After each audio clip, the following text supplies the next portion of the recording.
Hi everyone, my name is Peter Esesele. I'm a PhD student at the University of Alberta, and today I'm with a colleague of mine, and he is going to be sharing his experiences on how he got his supervisor, his PhD supervisor at the University of Alberta.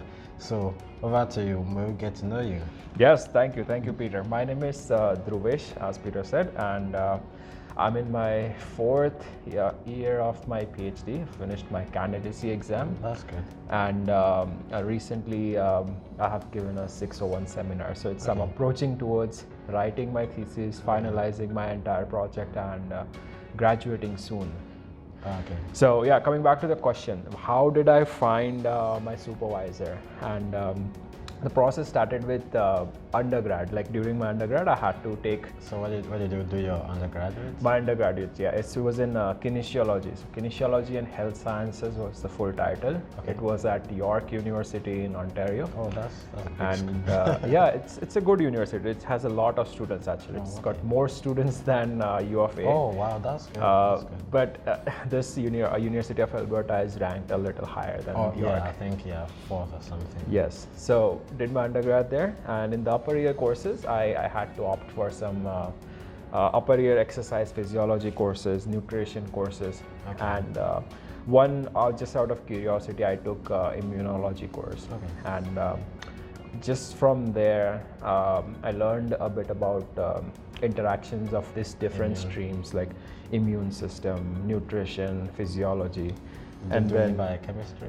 And I wish I could do biochemistry, but you missed a lot. I missed out biochemistry on it. But physiology was very fascinating for me. So physiology and immune system was there, and then nutrition was also like allowing a lot of physiology to be explained. So like that field got very exciting for me, and then I was approaching towards the end of degree. Just like everybody else, I had no idea what I was going to do. Yeah, same here. And so eventually people started taking up different things, and I had to make my mind and figure out what I wanted to do.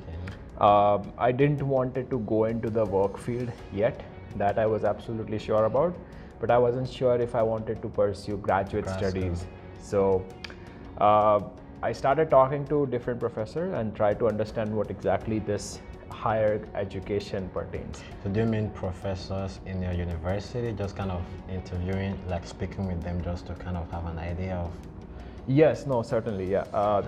The upper year courses had really good professors at York University, and they're very friendly and open to having a conversation. It doesn't necessarily have to be with asking them to be my supervisor, but just understanding how research works, how funding is involved, how you get paid for it. So it started in the last year where I started talking to one of the professor who was a graduate from University of Alberta. His name is Dr. Edigoki. I don't remember his first name. But he provided a lot of feedback on how to approach this thing. Yes, how to approach supervisor, how to understand what the supervisor is studying, because most of the time it is just a lot of details on their website, and sometimes very narrow scope of research. So you can get lost right away. And some of them, they don't even update their website. Because I've seen people telling, oh, I've searched these professors. I saw a paper on his website, and it's like 2015 or 14. I was like, they published like 1 million papers after that. So no, definitely. So this I clearly remember. I graduated my undergrad. I had waiting outside, just trying to figure out what I want to do, and I was sitting in a Tim Hortons, as everybody in Canada does. So having coffee and with my laptop on, trying to figure out where I want to go. So I narrowed it down to physiology, nutrition, and immune system. And in this stream, I would go per university closest to me geographically and see who all professors are there. Now, sometimes it doesn't seem realistic sort of way to go for it, but I just went this way. And I listed the professors, identified their interest, and narrowed it down further based on what was more close to me. So for me, it was things that were close to me were like prevention of disease or promotion of health, because that's a part of my background in undergrad, kinesiology and health sciences. So any professor who was doing research associated with this would be under my checklist. Okay. So I narrowed down the professors. The first thing was to do identify what research they do, understand that, and draft an email and a cover letter. Okay. So once that is done, send them out and do the most challenging job. Wait. Yeah, I mean, it's that's one of the things that I also want people to also learn as well. Is that there are work. There's a lot of work involved, right? From getting that research. I think is that big part of it. Just going to their website and seeing what their research area is, and really how it fits your interest, because you don't just want to go into an area that you have zero idea. Yeah, it can be very, very frustrating, right? So then in terms of the email, how did you, did you just randomly, did you have to check around how to compose emails to professors, or you just compose like the way you send like a normal email or something? Yeah. So during the undergrad, I did my undergrad in Canada. So the normal etiquettes of email I was aware of. Okay. Because not just that I was writing good emails, but I was receiving good emails. Absolutely. So emails that are from department or just newsletter that you have subscribed to. So I always had a sort of understanding of what is a good email. And I copied it basically. I borrowed their format, I used their format. Absolutely. And obviously not just word to word, but modified it to my requirement. Absolutely. So learning how to write a good email, and not just writing a good email, but an email for a professor. So it would be very specific. It wouldn't be beating around the bushes. It would come straight to the point, and at the same time being respectful. Yep. I've had conversation with some of the professors as well, and one of the things they mention is that if an email is a very generic email, they know that this email is composed and you can send it to like 5 professors. So those don't carry weight, and especially the fact that these professors, I was talking with my professor the other day, and she's like, she receives maybe like 5 to 10 emails every day of students trying to get a supervisor, right? So your email really needs to be very, very competitive, right? In order for you to catch and get their attention, right? And then did you, at what stage did you include transcript in the email, or did they request for transcript? Or? Yes, so I drafted my email in a way that would sort of expect a reply from a supervisor, and not just reply, but a timely reply. So with steps that would involve a follow-up email. So when I first draft my email, I mentioned my interest in the stream. I mentioned that I'm looking forward to be looking forward for a master's or a PhD in a specific semester, coming semester or term, and I would be giving them some like 7 days or 14 days or 12, 24, whatever period is sufficient. After which I would be following up on the email. So if I don't hear back from them, I would write down a follow-up email. Again, very respectful, not trying to be nagging around them, but just a reminder that I had sent you the email.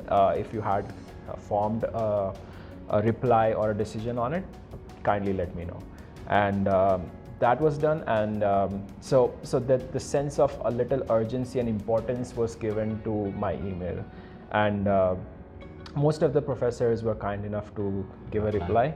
Many of them did not care to give a reply, for which I had to follow up. And even the follow-up would sometimes go in vain. No sort of follow-up response would be given. Or sometimes I would get contact information from their website. So I would make a call.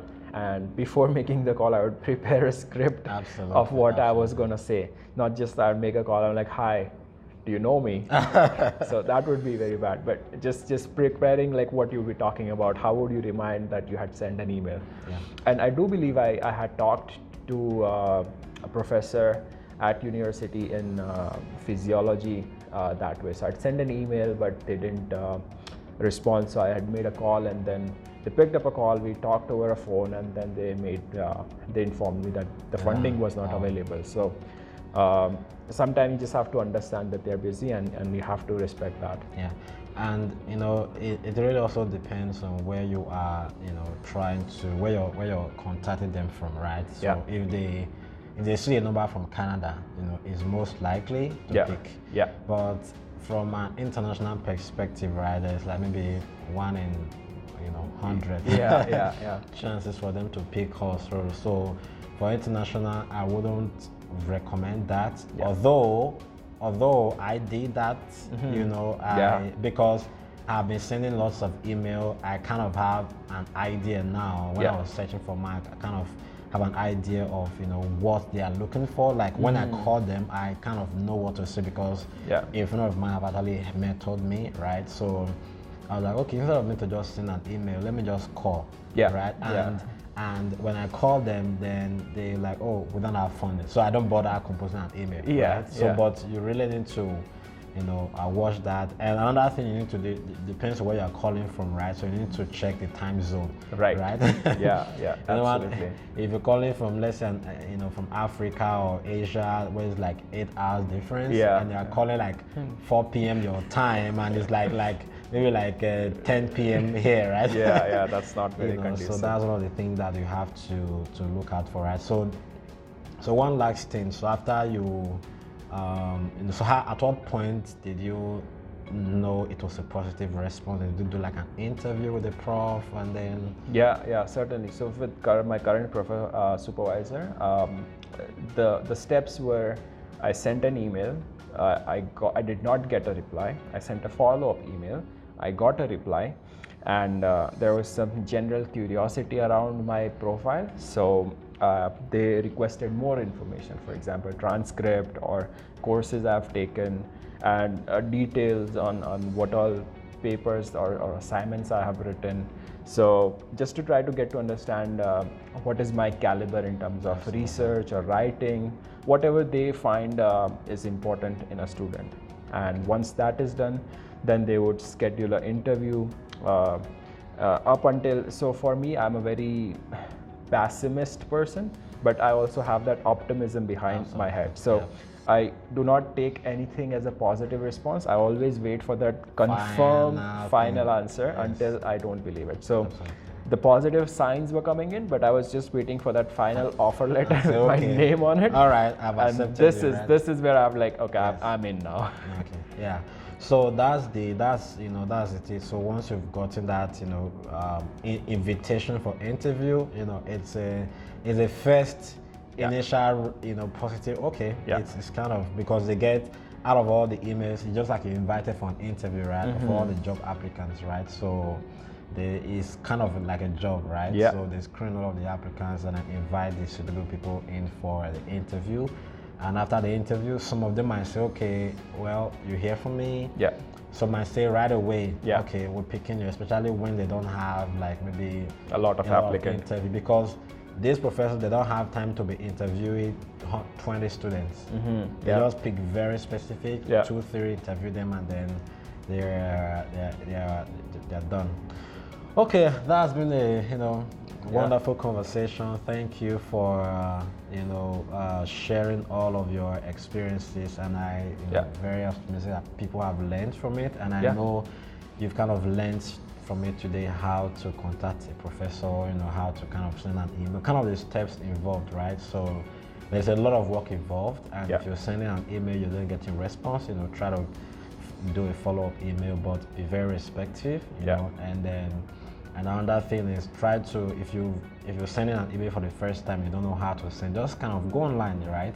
Check some template emails to graduate supervisors. That will really give you a good template, but don't copy and paste. So just make it unique and make the email to be very specific to what the professor is doing. Thank you so much, Dhruvesh, for coming and having this conversation. So hoping to see you in another conversation. Certainly. Right. Have a wonderful time. Don't forget to subscribe to my channel, and if you have any question regarding emails and contacting professors, if there's any challenge you're having, just leave a comment in the comment section, and I will try to address your question whenever I can. Have a wonderful day. Thank you, Peter.